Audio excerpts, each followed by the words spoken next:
with National Geographic, and you work with celebrities. I love like these intimate, like, these photographs of you at a restaurant. I like, how do you get their trust, or are you just kind of Because it's like you're in their circle. It's like you're.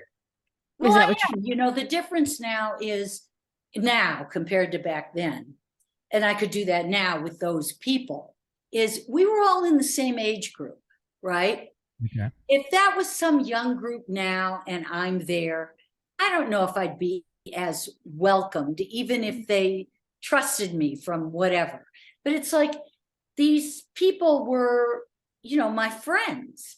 These people were people I went to the movies with. These people were individuals that they got me and I got them. And so, and they knew I'd always had a camera on me, Okay, so that was always accepted. That you're having dinner with someone, you're having dinner with Tina Turner and Sting, and you have a camera with you, as one does. Yeah, that's what I do. And believe me, everybody was always happy to get pictures of themselves with other people. Jill Kremens, who was married to Kurt Vonnegut, they would go to dinner parties or Sunday brunch, with a lot of authors. And Jill would take pictures, just like I did. Only Jill would then send the host pictures with an invoice. I never did that. I never did that because, it was like, I just wanted to give people a picture. Like, they didn't need a single picture of themselves. They could care less, but for the most part, most of those people are impressed by the other people they're with. So they like to get a picture with them. Yeah. So it is ego for everyone. Like, I need to be seen with this person. This is a good shot. Like, they just like it. Yeah. It's a memory. Well, right. I know it's like your mom taking a picture with the family, but except, yeah. And the reason I put work like that in the 80s book was because as a book of photography that people are going to pay money for, many photo books are basically the same. Like, if someone's known as a studio portrait photographer, it's like portrait after portrait after portrait.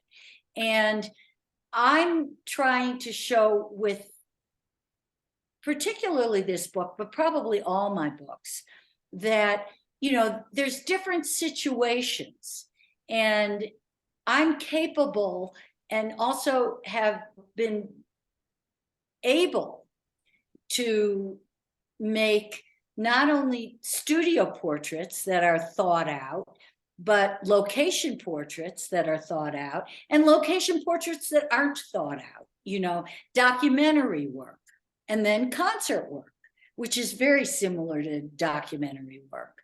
And so to be able to show that range of a period of time, a decade, the book opens up with a photograph of young people honoring, maybe there's a couple of older ones in the shot, outside the Dakota, John Lennon, when he died. And that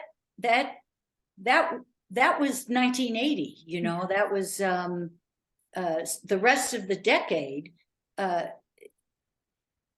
came kind of out of this closer connection to each other because we lost someone who meant so much to so many. And, as I've said in other interviews or whatever, I didn't want to do a book on the 80s because before I started it, I really had a bad attitude. I was, it's like I was doing what I tell people not to do, making judgments like, because I just thought it was the bad hair decade and shoulder pads and, but it was truly amazing. And I can look back now and understand it so much better and really look at how lucky we were, because in these times with globalization, so much of everything is the same, and people don't really welcome diversity. They want their thing to really, like hip hop should run everything. It's like, no, there's all kinds of forms that they all should have a great level of popularity, because everyone should be entitled to make a choice about what really resonates for them. Yeah.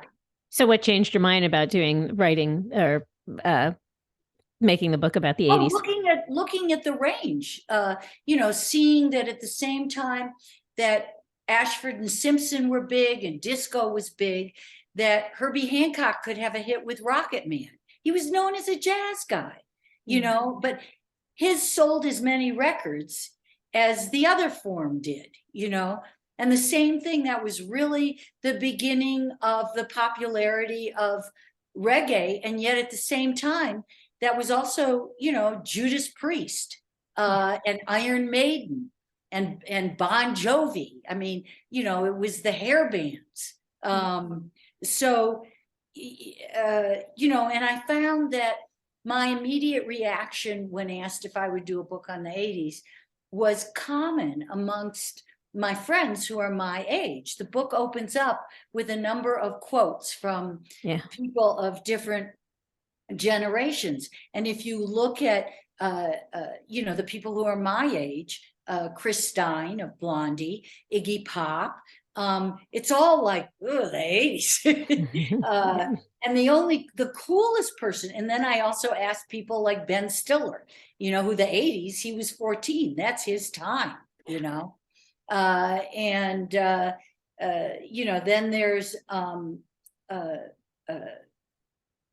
there's the one and only Keith Richards, whose quote goes he's timeless. So wouldn't matter what decade it was, you're on Keith time. Yeah. That was really, eye-opening to me about how my friends felt basically about the 80s the way that I had before doing the book. Yeah.